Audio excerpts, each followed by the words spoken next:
Now, the rest of the story. It was coming. Crusty old Captain Colon could feel it in his bones. And there were other signs as well, or at least so he thought, to impress the younger seamen of the crew.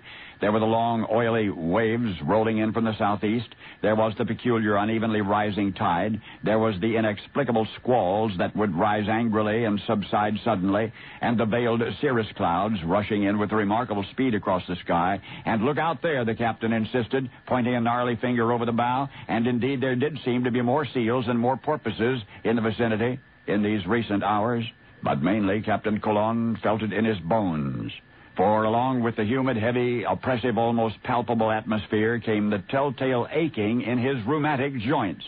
Severe as it had been off the coast of Sanoa many summers past, and on Hispaniola 2 autumns after that, he remembered it well. And it was coming again. The most dreaded phenomenon a sailor can encounter.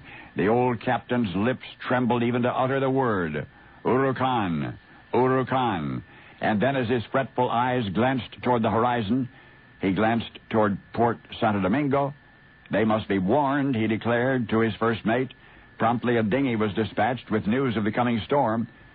But upon receiving the message, the island's governor, Ovando, broke out laughing. In fact, it amused him so that he read it aloud to his lieutenants, who also responded uproariously. Captain Colon, the old fool. He ought to be hauled into permanent dry dock, they exclaimed. He'd always been a little soft in the head, and now he was casting himself in the role of a prophet and a soothsayer and a foreseer of storms. When the sarcastic merriment had died down, Governor Ovando sent a reproachful reply to the captain, who was lingering at the harbor's entrance. It said, in effect, go away.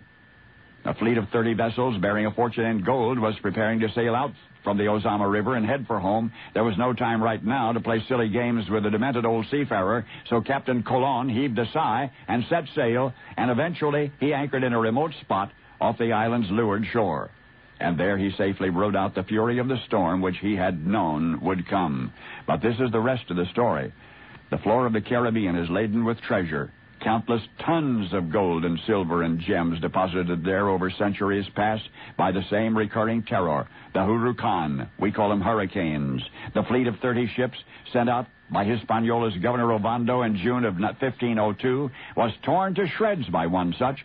Somewhere among that wreckage, scattered for miles along the Mona Passage, is a gold nugget the size of a dinner plate. But now it's gone, perhaps forever, along with the bones of hundreds of officers and crew, because nobody heeded the warning of a has-been sea captain who'd seen the Huracan twice before and who knew what it could do and who could feel its approach in his bones.